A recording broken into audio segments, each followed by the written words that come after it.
Pakaian anti api sangat panas.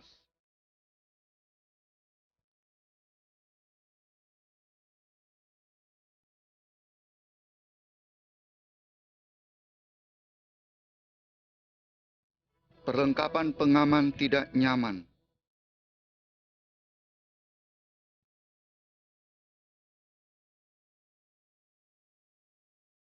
Saya hanya memakai perlengkapan pengaman apabila ada atasan saya.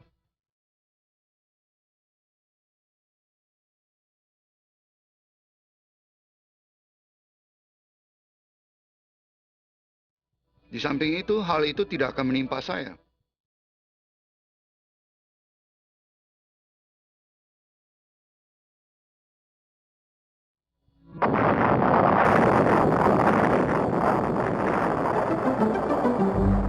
Ingatlah akan Charlie.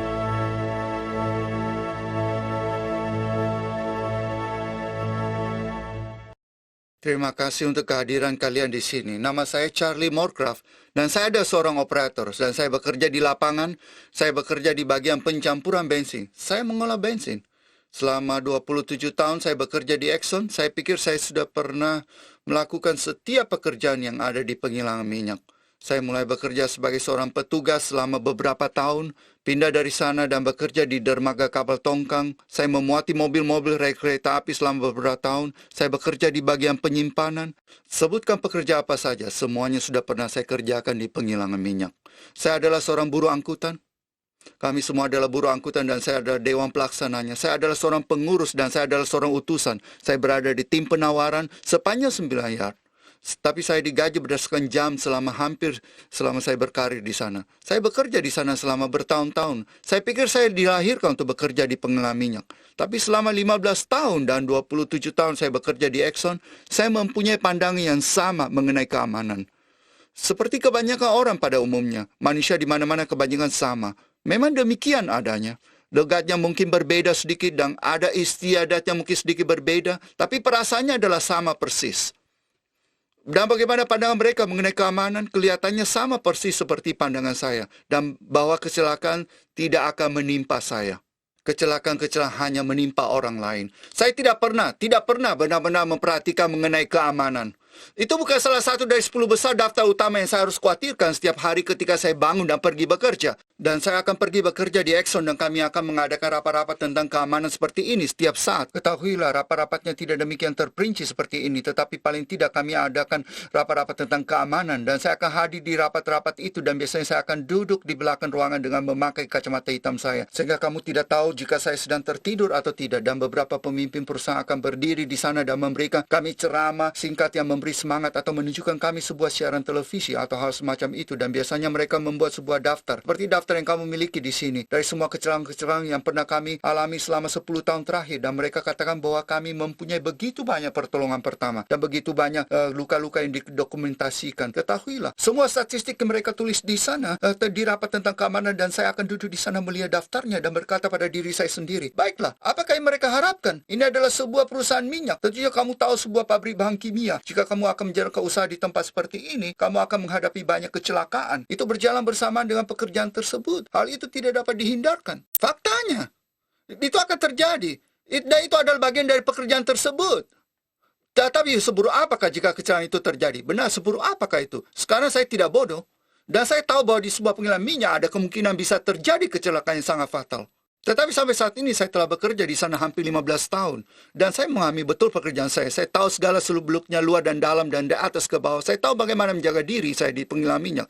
Tapi belum pernah ada hal yang serius terjadi pada saya. Mungkin benturan atau luka memar di sana-sini selama tahun-tahun tersebut. Hal-hal seperti sebuah luka bakar kecil kena uap. Tapi tidak ada yang lebih parah dari itu. Dan ada seorang petugas yang lebih muda yang bekerja bersama saya. Saya tidak ingat kalau ada hal yang gawat yang pernah menimpanya. Atau yang menimpa orang-orang yang di dalam unit saya. Seingat saya, hal yang terburuk yang pernah terjadi ada ketika pada suatu hari saya sedang bekerja dengan seorang asisten petugas namanya Ralph. Dan kami pergi ke salah satu lapangan di sana dan mengerjakan sesuatu. Ralph melompati sebuah muatan yang berisi pipa dan tersandu dan jatuh. Pergelangan kakinya retak. Mereka mengangkatnya dan mengangkutnya dengan kereta dorong ke ruang pengobatan dan di X-ray dan berkata, ya, sudah retak. Dan mereka mengirimnya ke rumah sakit dan mereka memberinya satu pembalut kecil dari gips pada pergelangan kakinya. Tahu tidak, pembalut kecil dari gips adalah jenis yang memampukan kamu berjalan. Dan mereka mengizinkan dia pulang. Dan selama 3 bulan dia dibayar. Dia hanya tidak perlu bekerja selama 1 bulan. Dan teruskan cutinya 2 bulan lagi. Dan dia pergi ke departemen kompensasi. Dan mereka memberikannya sekitar $2.000. Dan saya ingat dia pernah berkata, wah, 3 bulan tidak bekerja dengan dibayar $2.000. Jika itu hal yang terburuk yang akan menimpa saya bisa atasi. Saya bisa atasi. Jadi saya tidak peduli tentang keamanan. Sama sekali tidak. Itu bukan suatu permasalahan bagi saya. Dan saya adalah seorang pekerja yang baik ketika saya bekerja di Exxon. Paling tidak demikianlah menurut saya. Dan saya kira mereka juga begitu. Dan saya masih ingat ketika pertama kali saya bekerja di perusahaan ini, bahwa saya ingin lebih maju dari mereka. Atau paling tidak membuat keonaran. Dan saya rasa caranya adalah dengan melakukan tugas saya. Mengerjakannya dengan secepat mungkin dan seefisien mungkin. Kalau itu berarti kamu harus tidak mengindahkan prosedur keamanan ini dan itu untuk menyelesaikan tugas itu, ya akan kami lakukan. Kamu tahu, lakukan apa saja asalkan tugas itu selesai. Bagi saya pokok permasalahannya adalah bagaimana cara menyelesaikan tugas itu. Jadi bagi saya tidak ada masalah. Sekarang Exxon selalu menekankan bahwa keamanan itu yang terutama. Dan mereka selalu berkata bahwa keamanan itu yang terutama. Dan mereka sampai hari ini masih berkata demikian. Dan saya rasa mereka harus berkata demikian. Tahukah kamu, apakah yang akan mereka katakan? Keamanan itu nomor 2? Dan mereka harus berkata demikian. Atau saya pikir dalam kasus kamu adalah Fra atau salah satu agen pengatur yang membuat mereka berkata demikian. Dan saya juga menyimpulkan bahwa satu-satunya alasan mereka mengadakan rapat pengamanan terus-menerus adalah karena mereka mungkin mendapat keringanan dalam pajak. Saya pikir mereka tidak begitu peduli dengan keselamatan saya dan keberadaan saya. Tidak begitu peduli. Dan kemudian saya menerka bahwa kalau keadaan memaksa dan produksi menjadi terganggu dan kami tidak dapat menyelesaikan tugas itu pada waktunya, dan mereka akan berharap agar saya melakukan apa saja yang perlu, dan kamu tahu bukan? Agar semuanya tetap berjalan lancar. Sekali lagi, kalau berarti harus tidak mengindahkan prosedur keamanan, ya lakukanlah. Tapi itu bukanlah yang Exxon katakan. Mereka benar-benar serius, keamanan adalah yang terutama. Saya hanya tidak dapat percaya. Begitulah cara saya bekerja. Dan kamu tahu gambaran secara umum. Dan pada hari yang khusus inilah, pada hari yang panas dan bulan Agustus, sehari sebelum saya pergi berlibur, dan sebenarnya istri dan anak saya sudah tiba lebih dahulu di tepi pantai Jersey. Kami telah menyewa sebuah bungalow di tepi pantai dan mereka menunggu saya menyelesaikan giliran kerja saya jam 3 sampai 11 untuk memulai liburan saya. Tidak jelas kenapa, sampai hari ini saya tidak ingat secara jelas. Mereka meminta saya untuk berlembur dari jam 11 sampai jam 7. Dan saya pikir bagaimana ya, jam 11 sampai jam 7? Tidak ada atasan yang mengawasi yang dapat mempersulit saya. Saya hanya melakukan tugas saya dan menyelesaikannya secepatnya dan kemudian dapat beristirahat pada malam harinya. Saya akan menuju ke pantai pagi harinya dan saya akan berjemur di pantai. Saya akan bersama istri dan anak dan menikmati uang lembur yang ada di kantong pada liburan kali ini. Saya berkata, ya saya akan kerja. Dan saya lakukan. Dan saya kira sejam kemudian saya kembali ke ruang kontrol, duduk dengan mengangkat kaki di meja kerja saya, seperti biasanya pada giliran kerja malam, penuh kegembiraan melakukan tugas malam, dan siap sedia bekerja sebentar lagi. Dan saya bisa melihat beberapa di antara kalian tahu apa itu kerja malam. Namun demikian saya selalu siap dan mendapat panggilan lewat radio untuk menuju ke salah satu bagian pipa di pengilang minyak untuk mengganti bagian yang disebut hammer blinds. Sekarang apakah itu yang mereka maksudkan? Bagi mereka yang tidak paham pekerjaan demikian, itu adalah sebuah alat saluran pipa bersatu di pengilang minyak dan kamu masukkan sepotong logam padat untuk menyetop aliran hydrocarbons atau kamu mengeluarkannya untuk mengalirkannya. Semuanya mengerti bukan? Kamu masukkannya untuk menyetopnya dan kamu keluarkan untuk mengalirkannya. Jadi apa yang mereka minta saya lakukan adalah mengeluarkan salah satu blanknya. Pekerjaan ini sudah saya lakukan ribuan kali. Itu bukan sesuatu yang baru bagi saya atau sesuatu yang tidak bisa saya atasi. Itu adalah pekerjaan sehari-hari. Tetapi juga merupakan pekerjaan yang sering membuat saya mengeluh. Tipe klip ini merupakan model lama. Dan pekerjaan ini selalu menimbulkan masalah. Sudah susah dikeluarkan, diperlukan kunci yang besar untuk menggerakkan benda-benda ini. Dan selalu bocor. Dan pimpinan sudah berniat mengganti klep-klep ini dan menggantikannya dengan jenis yang lebih baru. Tapi karena perlu waktu dan peralatan, pekerjaan itu dimasukkan ke dalam daftar untuk diselesaikan. Tapi hampir tidak dikerjakan. Tahukah kamu, selalu ditunda dan selalu ada hal yang lebih penting yang mereka kerjakan. Tapi mereka belum mengerjakannya. Tapi apa yang mereka lakukan adalah memberi petunjuk supaya dapat kamu ikuti waktu bekerja. Sehingga kebocoran ini tidak sampai membanjiri ruangan lain. Tapi jika kamu mengikuti cara ini, setahu saya, perlu waktu yang lama untuk melakukannya. Namun saya tidak mau menghabiskan sepanjang malam hanya mengutak-utik klep-klep ini. Di samping itu, saya tahu cara yang singkat untuk melakukannya. Saya sudah melakukannya ribuan kali. Saya katakan pada seorang petugas, ini tidak menjadi masalah. Jadi itulah yang akan saya lakukan. Saya terima tugas ini, saya mau menyelesaikannya secepat mungkin. Jadi dengan mengendarai truk, saya sampai di bagian pipa-pipa, lalu menaiki tangga dan berada di atas sana. Dan mulai bekerja pada klep tersebut, dan saya mulai membukanya. Ketika saya membukanya, mulai bocor seperti dugaan saya. Dan ketika saya membuka lebih banyak, bocornya lebih besar. Apa yang ada di dalam pipa adalah sejenis bahan kimia yang disebut isomer-T, yang mana adalah bahan kimia untuk mempertinggi mutu bensin. Itu untuk mempertinggi oktan dan mempertinggi mutu bensin. Dan materinya sangat ringan, dan walaupun tidak seringan propan atau butane, tapi termasuk cukup ringan. Dan ketika bocor, kamu bisa melihat uap yang keluar. Jadi terjadi kebocoran dan mengalir di sepanjang sisinya ke dalam bak dan pengering di tempat penampungan. Itu bukan tempat seharusnya. Dan seperti yang saya katakan, saya sebenarnya dapat mengikuti prosedurnya dan mendekatkan pipanya sehingga tidak bocor kemana-mana. Tapi itu akan memakan waktu yang lama. Dan tahu tidak, akan lebih banyak kerjaan dan lebih banyak masalah yang terjadi. Jauh lebih mudah adalah dengan menuangkannya seperti itu. Tahu bukan? Jadi saya membukanya lebih besar dan bocornya lebih banyak. Akhirnya saya mulai khawatir. Kelihatannya kebocorannya lebih banyak dari biasanya. Jadi saya mengambil radio saya, kami semua membawa radio di pengilam minyak, dan saya menghubungi seseorang konsul dan berkata, "Hei, apa kalian sudah yakin menutup semuanya pada ujung sana?" Karena mereka juga mempunyai kontrol atas pekerjaan ini, dan mereka mengecek papan panel di komputer-komputer, tahu bukan? Dan mereka menghubungi kembali dan berkata, "Semua kelihatannya baik. Kalau di sana bagaimana?" Jadi sekali lagi saya mengitari ruang kerja saya dan meyakinkan bahwa semuanya sudah dipisahkan dan disusun dengan benar. Jadi begitulah, sudah cukup baik. Tidak seperti yang prosedur katakan, tapi sudah cukup baik bagi saya. Jadi saya kembali membukanya lagi dan akhirnya kebocoran mulai berkurang dan habis. Dan saya mengira bagus, akhirnya saya dapat menyelesaikan blank ini dan menyelesaikan tugas saya. Saya menyentuh dan memegang sebuah blank pada ujungnya dan mendorongnya.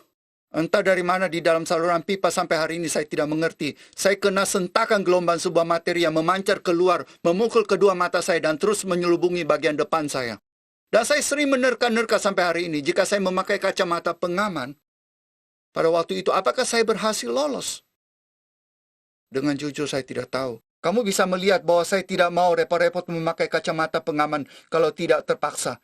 Jika tidak perlu, saya tidak memakainya. Kalau tidak ada atasan di sekitar yang mengingatkan saya untuk memakainya, saya tidak memakainya. Saya tidak suka posisi kacamata di muka, saya tidak suka secara jatuhnya ke hidung saya tidak suka kacamatanya panas, tidak nyaman dipakai. Dengan jujur saya katakan, saya tidak suka melihat rupa saya waktu memakai kacamata pengaman. Saya tidak kelihatan perkasa atau keren.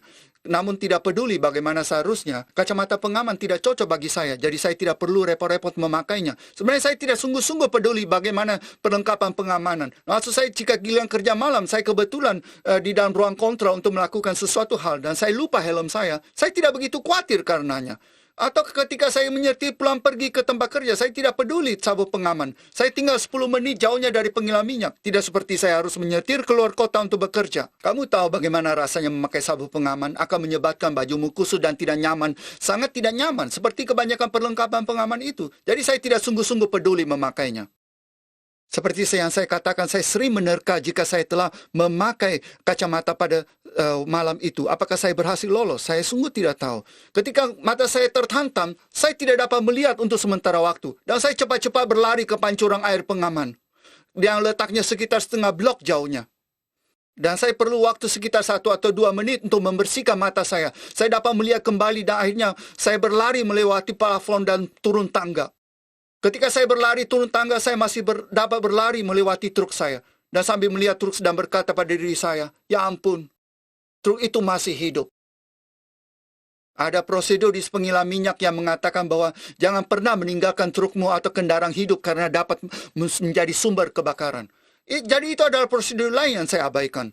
Jadi saya selalu turun naik truk saya untuk melakukan kerjaan singkat. Tahu bukan? Dan ketika saya berlari melewati truk itu, saya tahu hal itu akan terjadi. Saya dapat melihat arah datangnya dan saya dapat merasakannya. Jadi uapnya mengarah menuju truk itu. Dan saya melihatnya, menghantam truk itu. Dan saya melihat truk itu meledak. Dan seluruh ruangan meledak. Dan saya kena ledakannya. Dan saya seperti sebuah bola api besar yang menyala dari kepala sampai ke ujung kaki.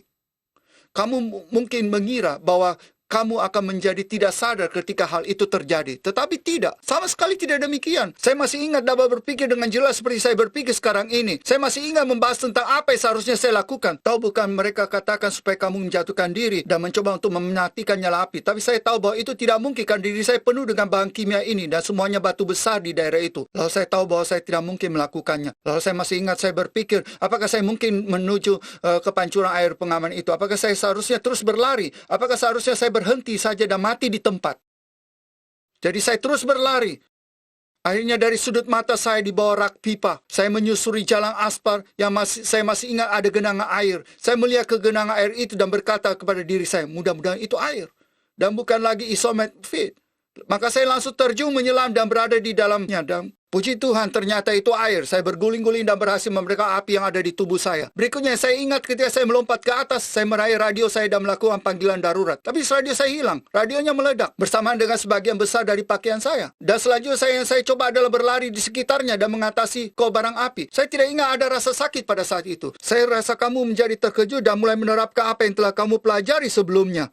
Dan saya mulai berlari di sekitar saya dan menutup klep-klep dan menyalakan monitor kebakaran dan melakukan apa saja yang dapat saya lakukan. Sebab yang saya ingat sekarang ini adalah saya berada di dekat angin taufan dan sekeliling saya semuanya terbakar. Maksud saya, semuanya terbakar. Semuanya terbakar. Dan saya ingat berdiri di sana melihatnya dan berkata pada diri saya, ya Tuhan, lihatlah tempat ini, lihatlah. Saya akan dipecat karenanya. Ini bukanlah hari terbaik saya di Exxon. Sudah pasti resume saya menjadi tidak bagus. Jadi saya seperti yang saya katakan, saya berlari di sekitar saya dan menutup klep-klepnya dan melakukan apa saja yang dapat saya lakukan. Sepertinya lama sekali bagi pasukan datang. Departemen Kebakaran dan Pertolongan datang. Dan saya kira lebih lama dari biasanya sebab mereka harus melewati kobaran api. Orang pertama yang melewati kobaran api adalah seorang sahabat saya yang sejati. Sampai sekarang dia masih menjadi teman saya. Namanya Jose. Dia adalah seorang petugas di Exxon. Dan Jose berlari menuju ke saya dan memandang saya. Dan berkata, Charlie, masuklah ke mobil ambulans. Saya berkata, tidak, Jose. Tutup play di sini, tutup yang ini di sana. Dan ia memandang saya seperti saya seorang bodoh dan berkata, tidak, Charlie. Masuklah ke mobil ambulans. Maka mereka membawa dorongannya dan menyeret saya dengan paksa. Mau aja saya masuk terlebih dahulu.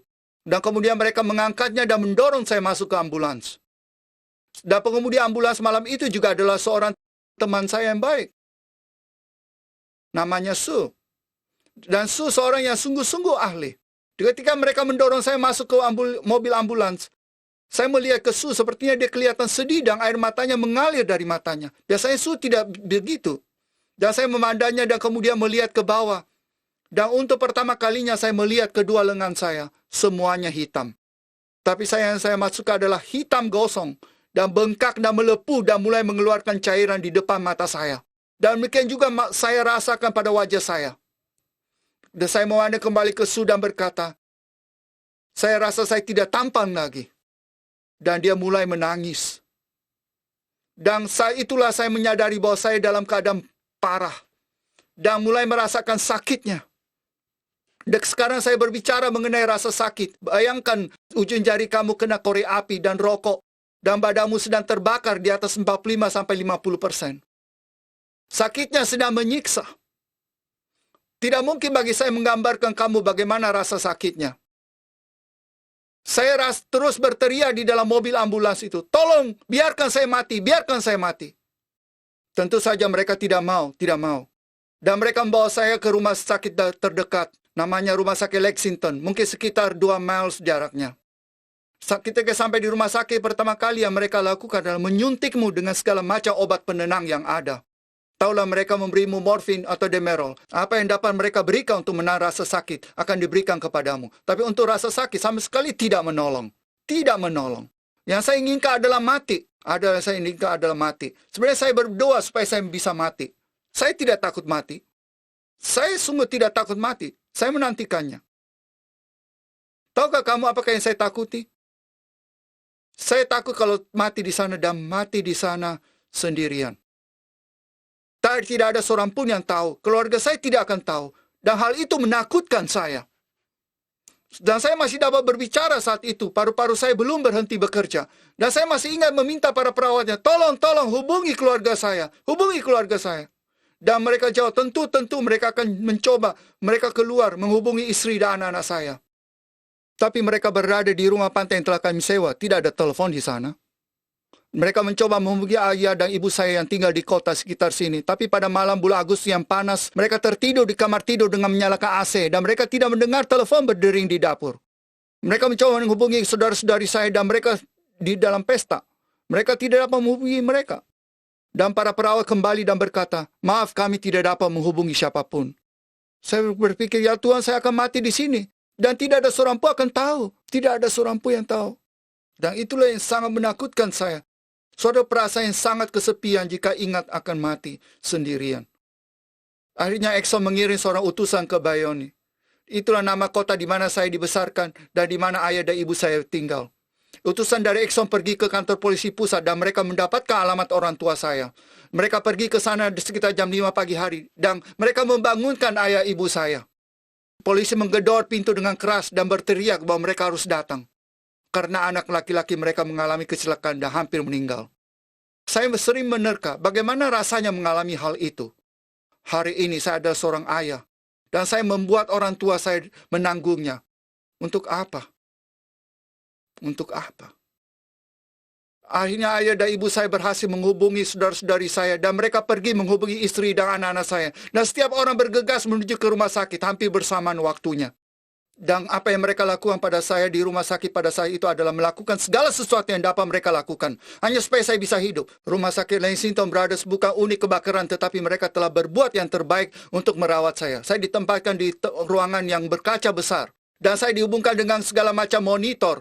Dan instrumen yang dapat kamu bayangkan. Ada selang masuk dan keluar dari tubuh dan oksigen dan segala sesuatu yang dapat mereka lakukan supaya saya tetap hidup. Mereka lakukan. Di satu sisi, ketika kamu terbakar, seluruh badan membengkak.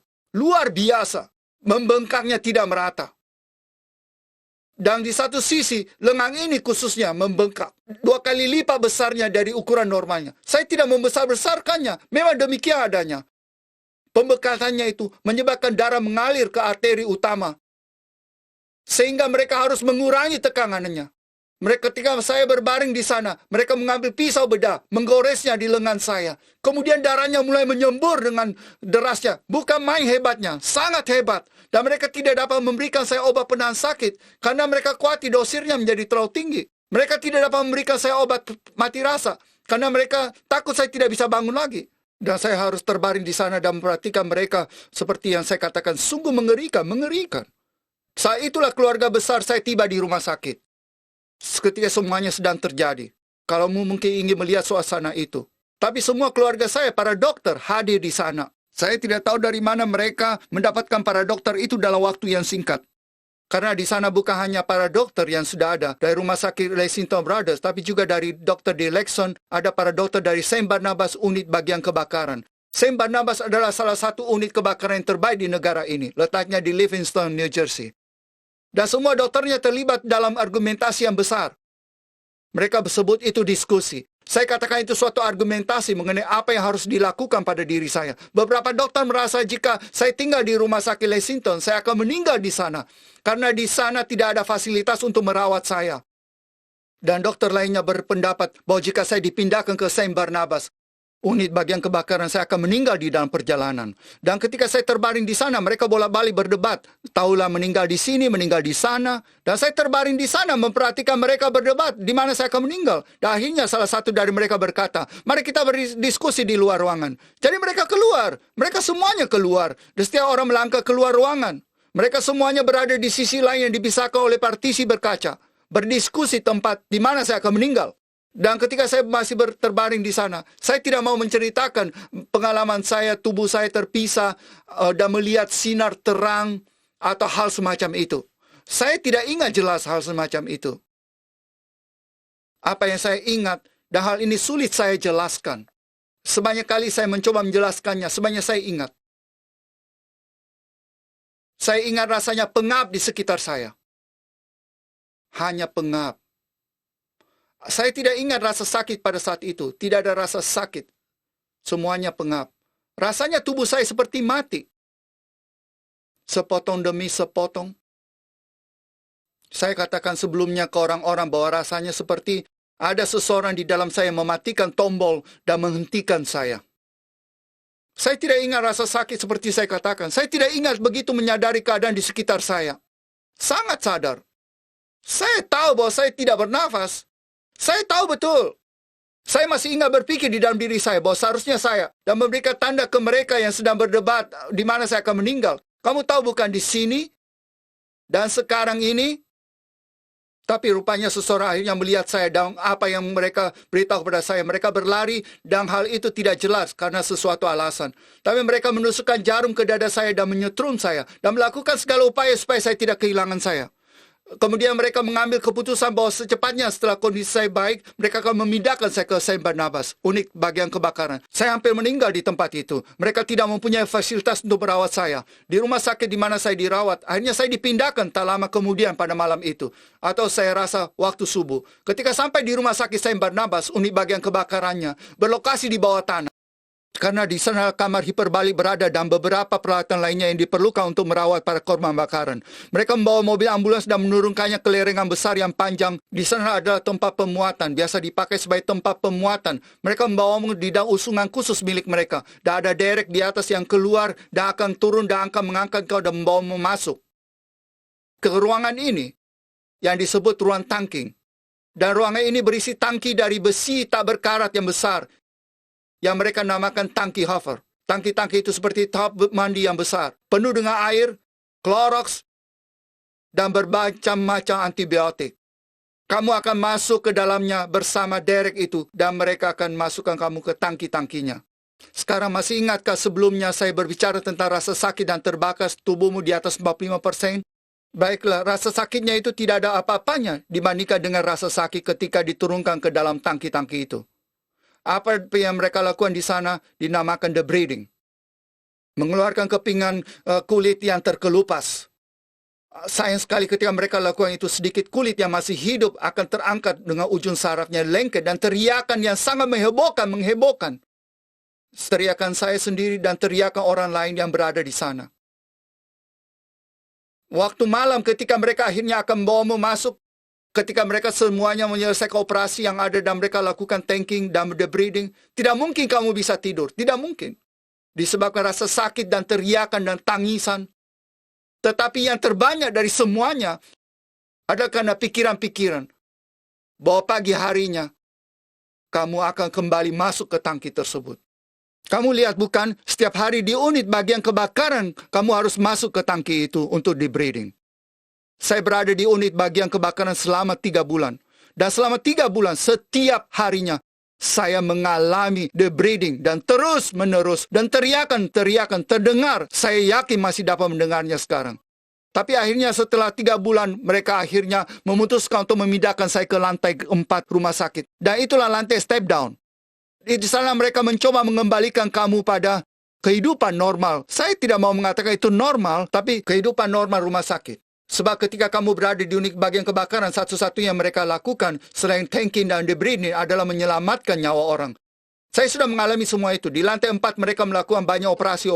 Banyak operasi tulang. Saya terbakar tepat pada tulang. Operasi pembedahan tulang, kamu tahu bukan, banyak pembinaan kulit. Bukan sejenis kecantikan, mereka tidak melakukan operasi kecantikan sampai jauh setelah itu. Operasi yang dilakukan hanya untuk menempelkan kulit pada tubuhmu. Banyak terapi fisik yang intensif. Ketika kamu terbakar, seluruh tubuhmu benar-benar tidak berfungsi baik. Mereka kaku. Dan mereka harus memaksanya untuk bergerak. Percayalah, kamu tidak mau bergerak. Tahukah kamu lengan dan kakimu akan dipaksanya supaya bergerak? Setiap hari mereka muncul dan mendorong dan menarik bagian badanmu. Dan kadang-kadang saya berpikir bahwa rasa sakit itu hampir separah rasa sakit lainnya. Dan hal pertama yang orang katakan pada saya, Charlie, apakah kamu memakai pakaian anti api pada malam itu? Dan saya pakai. Saya memakai pakaian anti api, semacam yang dipakai tukang las. Tapi saya tidak suka memakainya. Karena panas dan tidak nyaman. Dan kelihatannya aneh, bukan? Saya tidak suka memakainya, tapi saya memakainya juga. Tapi saya adalah salah seorang yang suka dengan lengan baju yang digulung ke atas, tahu? Beberapa atasan senantiasa datang dan menegur, "Hei Charlie, turunkan lengan bajumu." Dan setelah dia pergi, saya akan menggulungnya ke atas kembali. Bagaimana dia tahu? Dia tidak harus bekerja di luar sana dalam panas terik di musim panas ini. Demikianlah, saya selalu menggulung lengan baju saya. Saya pada satu titik di mana saya mengambil kemeja tua saya, dan saya memotong lengannya. Dan saya membuat kemeja lengan pendek darinya. Dan selalu saya pakai pada giliran tugas malam di sekitar 100 derajat, kelembabannya 120. Kamu tahu betapa panasnya pada malam hari. Dan ketika itulah saya pakai pada malam itu. Maka saya berpikir ingin menunjukkan kamu akibat dari lengan yang terbakar. Bukankah kamu tahu bagaimana rupanya ketika lengan terbakar? Dan saya berharap kalian dapat melihatnya.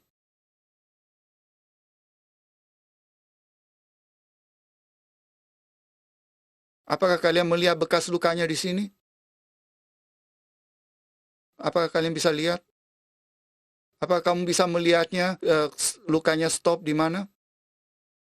Di sanalah saya memotong lengan baju saya. Luka ini tidak nyaman hari ini. Inilah yang dinamakan tidak nyaman hari ini. Tahukah kamu sudah berapa kali saya berdiri di depan cermin dan mengingatnya kembali dan berkata, mengapa? Mengapa saya berbuat demikian? Hanya supaya saya dapat merasa nyaman di tempat kerja. Selama kira-kira berapa jam saya kelihatan perkasa dan mengagumkan. Dan sekarang selama sisa hidup saya, saya harus berpenampilan seperti ini. Apa yang kamu lihat di sini adalah setelah 45-50 macam operasi. Saya sungguh tidak tahu. Saya sudah lama tidak mengikutinya. Semuanya ini baru. Dan ini mata yang baru. Saya dapat melihat dari mata saya, tapi semua di dalamnya sudah habis terbakar. Dan telinga saya juga baru, hidung saya diperbaiki. Mulut saya banyak sekali diperbaiki. Pernahkah kamu membaca mengenai kecelakaan di koran? Kecelakaan apa saja? Tidak harus kecelakaan yang hebat. Tidak harus kebakaran dan ledakan di pengilang minyak. Atau kecelakaan yang menimpa setengah dari pengilang minyak. Kecelakaan apa saja? Kecelakaan di tempat kerjamu atau di rumah, di dalam mobil. Dan kamu membaca mengenai sebuah kecelakaan. Dan demikian katanya, demikian pula di rumah sakit. Dan semuanya berada dalam kondisi yang memuaskan. Kamu membayangkan betapa sayangnya mereka terluka. Bersyukur kepada Tuhan bahwa mereka akan keluar dari rumah sakit. Mereka akan sehat. Tidak ada yang tahu akan apa yang akan terjadi mereka setelah keluar dari rumah sakit dan pulang ke rumah. Atau apa yang akan terjadi pada keluarga dan orang yang dicintainya. Kita semua mempunyai keluarga dan orang-orang yang kita cintai. Dan tentunya saya tidak berbeda dengan kamu. Ingat, bukan pada hari pertama di rumah sakit saya ceritakan mengenai seluruh keluarga saya bergegas menuju rumah sakit pada waktu bersamaan? Semuanya orang yang pertama yang tiba di sana adalah ibu saya. Ibu saya adalah orang yang paling mengagumkan yang ada di muka bumi ini. Dan saya rasa semua orang mempunyai pandangan yang sama mengenai ibunya. Dia begitu istimewa. Dia sungguh-sungguh istimewa sekali. Dia meninggal sekitar 2 tahun yang lalu dan saya begitu kehilangan dia. Saya berpikir tidak ada hari yang berlalu tanpa memikirkan wanita itu. Dia orang pertama yang tiba di sana. Dia berlari ke dalam dan mendapatkan saya dan berkata, "Terima kasih Tuhan." Dia bukan anak saya. Ibu saya sendiri tidak mengenali saya. Beberapa tahun dilaluinya sambil menangis ketiduran setiap malam karena mengkhawatirkan keadaan saya. Ingat ketika saya ceritakan mengenai mereka membawa saya kembali pada malam setelah mereka selesai melakukan tanking dan debrining. Ketika mereka membawa saya kembali ke kamar itu, wanita itu selalu berada di sana. Selalu berada di sana. Dia tidak pernah meninggalkan saya. Dan saya tidak pernah bisa melalui semua tanpa dia. Saya tidak peduli jika kamu menyebut saya anak mama atau apa saja. Saya sungguh-sungguh membutuhkannya di sana. Mengapa saya menaruh dia dalam keadaan ini? Ayah saya juga seorang yang sangat menakjubkan. Dulu saya selalu katakan bahwa saya seorang beruntung mengenai kedua orang tua saya. Ungkapan itu tidak tepat. Seharusnya diberkati. Saya sungguh-sungguh diberkati. Ayah saya adalah seorang pekerja kasar biasa. Namun ayah saya selalu mempunyai 2 macam pekerjaan. Dia selalu bekerja dengan giat untuk mendapatkan uang, sehingga dia dapat memberikan kami anak-anaknya apa yang kami inginkan.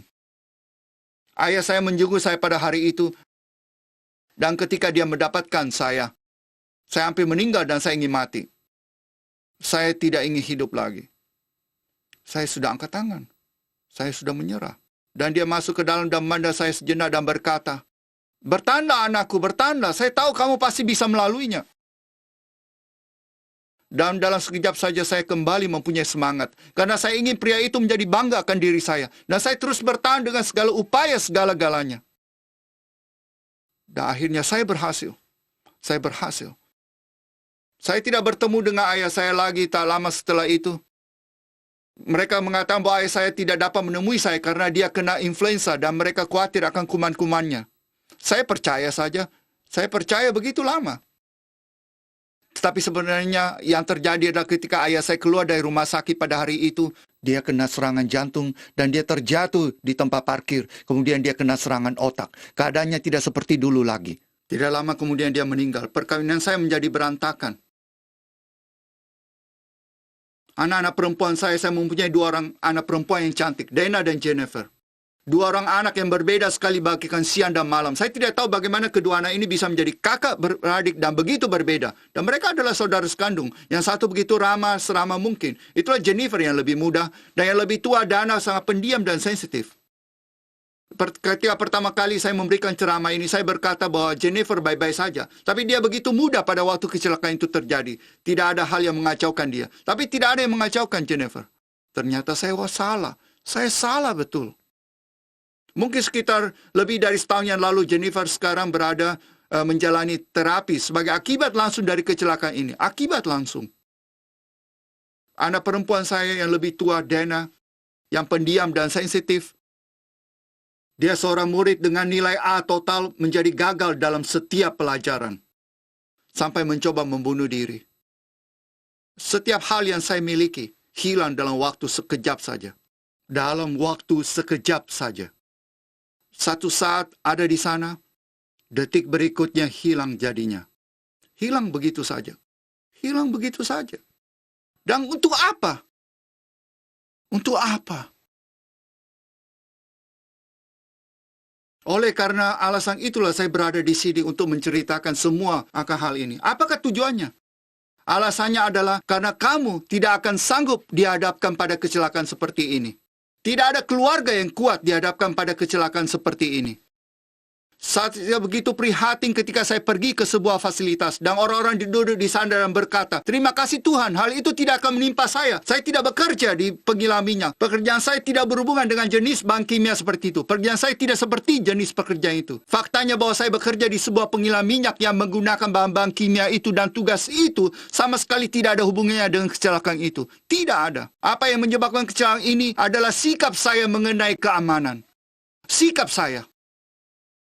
Dan jika kamu mempunyai sikap yang sama mengenai keamanan seperti saya, kejadian ini dapat menimpa kamu.